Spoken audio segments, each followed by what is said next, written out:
Shalom saudara sekalian, mari kita akan sama-sama mendengarkan firman Tuhan di dalam Kejadian pasal 2 ayat 7. Saya akan baca untuk kita sekalian. Demikian firman Tuhan. Ketika itulah Tuhan Allah membentuk manusia itu dari debu tanah dan menghembuskan nafas hidup ke dalam hidungnya. Demikianlah manusia itu menjadi makhluk yang hidup. Demikian pembacaan firman Tuhan. Nah, saudara sekalian, teks ini berbicara mengenai penciptaan manusia. Ya, jadi dia menjelaskan bagaimana proses penciptaan daripada manusia itu sendiri. Jadi ada beberapa hal di situ yang muncul di dalam teks ini, seperti satu, Tuhan membentuk manusia. Ya, itu pertama. Yang kedua, kita melihat asal bahan yang digunakan oleh Tuhan di dalam membentuk manusia itu dikatakan adalah dari debu tanah. Dan nanti kita akan lihat satu-satu. Setelah itu lalu dilanjutkan dengan dikatakan Tuhan menghembuskan nafas hidup ke dalam hidung manusia itu. Lalu akibat yang disebabkan setelah Tuhan menghembuskan nafas hidup ke dalam hidung manusia itu, akibatnya apa? Manusia itu menjadi makhluk yang hidup. Nah itu dulu yang menjadi gambaran dalam teks ini. Nah, saudara-saudara sekalian, mari kita melihat yang pertama di situ adalah mengenai Tuhan. Di sana dikatakan bahwa Tuhan yang menjadi penyebab utama manusia ada dan manusia hidup. Ya. Sekali lagi, Tuhan menjadi penyebab utama manusia itu ada dan manusia hidup. Nah, tentu ini kita bisa menggunakan ayat ini untuk menjawab teori Charles Darwin yang teorinya mengenai teori evolusi, yang mengatakan bahwa semua jenis tumbuhan, hewan, makhluk hidup lainnya di bumi itu berasal dari jenis yang sama, yang sudah ada sebelumnya. Dan dia mengatakan bahwa manusia dan kera itu memiliki nenek moyang yang sama. Ya, meskipun dia mengatakan bukan berarti nenek moyang manusia itu adalah kera. Ya, tetapi yang mau ditekankan oleh Charles Darwin itu bahwa jenis manusia ini atau makhluk hidup ini itu berasal dari jenis yang ada sebelumnya, begitu. Nah, jadi bertolak belakang dengan teks yang dikatakan oleh Kejadian ini oleh Musa di dalam teks ini bahwa Tuhan yang menjadi penyebab utama daripada manusia itu. Nah, jadi saudara sekalian, ini menggagalkan teori daripada Charles Darwin bahwa Tuhanlah yang menciptakan manusia itu, yang membuat manusia itu ada dan yang membuat manusia itu bisa hidup.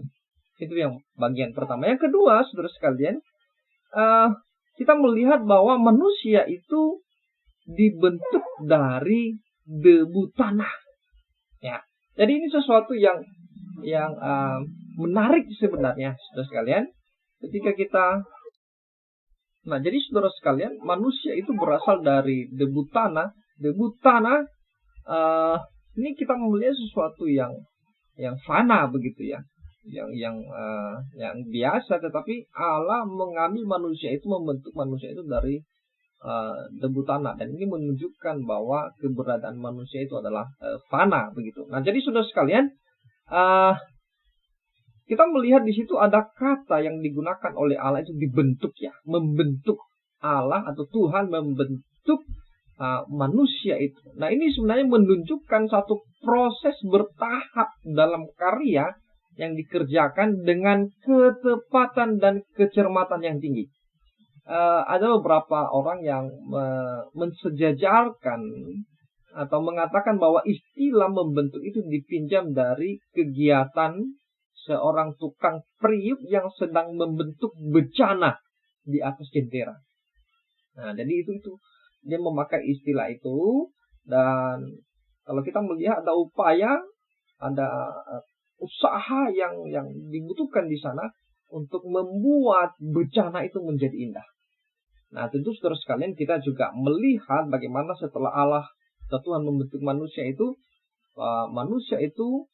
menjadi sangat indah. Nah, kalau kita melihat sekarang, struktur daripada tubuh manusia ini diatur dengan sangat baik. Nah, kemudian saudara sekalian, kita melihat setelah Tuhan membentuk manusia itu, lalu apa? Tuhan mengembuskan nafas hidup ke dalam hidung manusia itu, dan itu yang kita sebut sekarang adalah jiwa. Nah, jadi manusia itu bisa hidup karena apa? Karena Tuhan mengembuskan nafas hidup. Nah, berbeda saudara sekalian dengan yang pertama tadi. Tuhan membentuk manusia dari debu tanah, sesuatu yang hina begitu ya, yang biasa, yang fana. Dan sekarang Tuhan menaruh nafas hidup kepada tubuh itu. Ya, ini nafas dari sorga begitu. Nafas Allah, nafas yang sangat mulia. Nah, jadi jiwa ini tidak dibuat dari debu tanah. Nah, seperti halnya dengan tubuh. Jiwa ini adalah berasal daripada Allah sendiri. Dan kemudian kalau kita melihat di dalam Pengkhotbah pasal 12 ayat 7, dia mengatakan bahwa ia memberikannya roh atau jiwa itu untuk berdiam di dalam tubuh, ya, sama seperti ketika dia memberikan loh-loh batu dengan tulisan tangannya sendiri untuk disimpan di dalam tabut dan urim yang hasil rancangannya sendiri untuk ditempatkan atau ditutup penutup daripada Harun, dada Harun. Nah, oleh sebab itu Allah bukan saja pembentuk, melainkan dia adalah Bapa segala roh juga, karena dia bersumber karena jiwa itu atau roh itu bersumber daripada Allah itu sendiri. Nah, jadi saudara sekalian, bagaimana proses ini menjadi satu proses yang sangat indah sehingga manusia itu menjadi manusia, menjadi makhluk yang hidup. Satu hal yang mau saya katakan di sini bahwa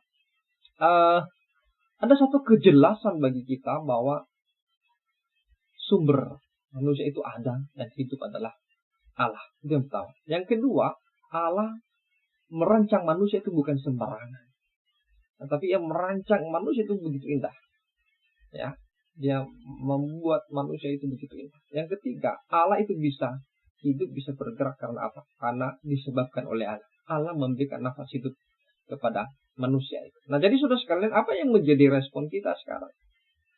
Ketika kita melihat sesuatu yang indah yang diberikan oleh Allah kepada kita, maka apa? Hidup ini kita persembahkan untuk Tuhan. Hidup ini kita berikan untuk memuliakan daripada Allah. Dan selanjutnya kita akan menjaga hidup ini, menjaga tubuh ini dengan baik. Karena kenapa? Karena Tuhan membuat tubuh ini, hidup ini begitu indah oleh karya Allah itu sendiri. Demikian saudara sekalian, Tuhan Yesus memberkati.